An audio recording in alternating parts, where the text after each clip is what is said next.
പത്തനംതിട്ടയിൽ ഭാര്യ ഭർത്താവിനെ കുത്തിക്കൊന്നു. അച്ഛനും സഹോദരിക്കും പരിക്ക്. പത്തനംതിട്ട പുല്ലാട് ആലംതറയിൽ ശനിയാഴ്ച രാത്രിയോടെയാണ് ആക്രമണം നടന്നത്. അഞ്ചാനിക്കൽ വീട്ടിൽ ശ്യാമ എന്ന ഷാരിമോളാണ് കൊല്ലപ്പെട്ടത്. ശ്യാമയുടെ പിതാവ് ശശി, ശശിയുടെ സഹോദരി രാധാമണി എന്നിവർക്കും കുത്തേറ്റു. പ്രതിയായ ഭർത്താവ് അജി ഒളിവിലാണ്.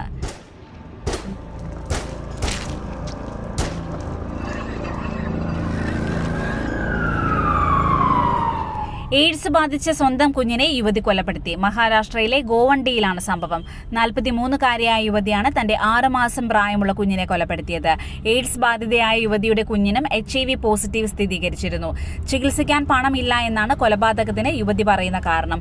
കുട്ടിയെ കൊലപ്പെടുത്തിയ ശേഷം യുവതി പതിവ് പോലെ ജോലിക്ക് പോവുകയും ചെയ്തു. എന്നാൽ ജോലി സ്ഥലത്തെത്തിയ യുവതി സഹപ്രവർത്തകരുമായി വഴക്കിടുകയും കത്തിയെടുത്ത് ആക്രമിക്കുകയും ചെയ്തിരുന്നു. ഇതേ തുടർന്ന് പോലീസ് എത്തിയപ്പോഴാണ് കുട്ടിയെ കൊലപ്പെടുത്തിയ വിവരം ഇവർ പോലീസിനോട് വെളിപ്പെടുത്തിയത്.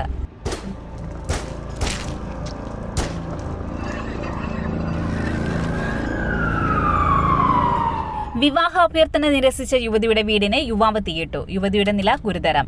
പഞ്ചാബ് ജലന്ധറിലാണ് സംഭവം. യുവതിയുടെ വീടിനടുത്ത് പച്ചക്കറി കച്ചവടം നടത്തുന്നയാളാണ് വീടിന് തീയിട്ടത്. സുഖ്വീന്ദർ കൗർ എന്ന യുവതിക്കും വീട്ടിലുണ്ടായിരുന്ന 2 കുട്ടികൾക്കും തീപിടുത്തത്തിൽ ഗുരുതരമായി പരിക്കേറ്റിട്ടുണ്ട്. പതിവായി വീട്ടിലേക്ക് പച്ചക്കറികൾ എത്തിച്ചിരുന്ന യുവാവ് യുവതിയോട് വിവാഹാഭ്യർത്ഥന നടത്തിയതിന് പിന്നാലെ ഇവർ തമ്മിൽ ഉണ്ടായ തർക്കത്തിനിടെ യുവതി അയാളെ അടിച്ചിരുന്നു. ഇതിൽ പ്രകോപിതനായ യുവാവ് പിന്നീട് പെട്രോൾ കുപ്പിയുമായി തിരിച്ചെത്തി തീയിടുകയായിരുന്നു.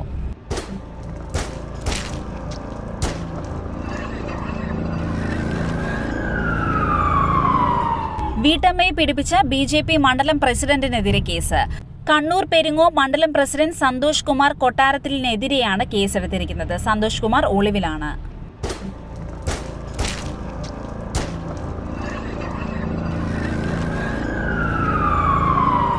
ബംഗളൂരുവിൽ മലയാളി വിദ്യാർത്ഥിനിയെ ലൈംഗികമായി പീഡിപ്പിച്ച കോഴിക്കോട് സ്വദേശി അറസ്റ്റിൽ.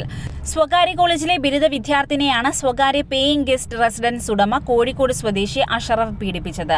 ബലമായി കാറിൽ കയറ്റി നിർമ്മാണം നടക്കുന്ന കെട്ടിടത്തിലെത്തിച്ച് ബലാത്സംഗം ചെയ്ത ശേഷം PGയിൽ തിരികെ എത്തിച്ചിരുന്നുവെന്നാണ് പെൺകുട്ടി പരാതിയിൽ ആരോപിക്കുന്നത്. ശനിയാഴ്ച പുലർച്ചെയാണ് സംഭവം നടന്നത്. വിദ്യാർത്ഥിനി ആശുപത്രിയിൽ ചികിത്സയിൽ കഴിയുകയാണ്.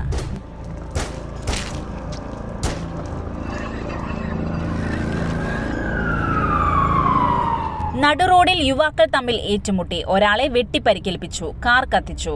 കൊല്ലം പരവൂർ പൂതക്കുളം ആശാരിമുക്കിൽ ഇന്നലെ രാവിലെയാണ് സംഭവം. വടിവാളുമായി എത്തിയ സംഘം നടുറോഡിൽ വെച്ച് കാറിൽ എത്തിയ കണ്ണൻ എന്ന യുവാവിനെ വെട്ടിപ്പരിക്കേൽപ്പിക്കുകയും കാർ കത്തിക്കുകയുമായിരുന്നു. പുറത്തിറങ്ങാതിരുന്ന കണ്ണനെ കാറിന് പുറത്തേക്ക് വലിച്ചിറക്കിയാണ് ആക്രമിച്ചത്.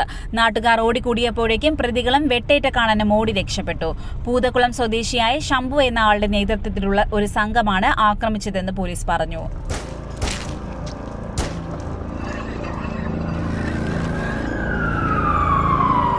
CPM ലോക്കൽ കമ്മിറ്റി അംഗത്തിനും കുടുംബത്തിനും നേരെ ഗുണ്ടാ ആക്രമണം. Karunagappally Kulasekharam south local committee അംഗവും DYFI ബ്ലോക്ക് എക്സിക്യൂട്ടീവ് അംഗവുമായ സിയാദിനും കുടുംബത്തിനും നേരെയാണ് ഗുണ്ടാ സംഘത്തിന്റെ ആക്രമണം ഉണ്ടായത്. സിയാദിന്റെ സഹോദരൻ ഷംനാദിന് തലയ്ക്ക് വെട്ടേറ്റു. ആക്രമണം തടയാൻ ശ്രമിച്ച പിതാവ് കുഞ്ഞുമോൻ സിയാദ് എന്നിവർക്കും പരിക്കേറ്റു.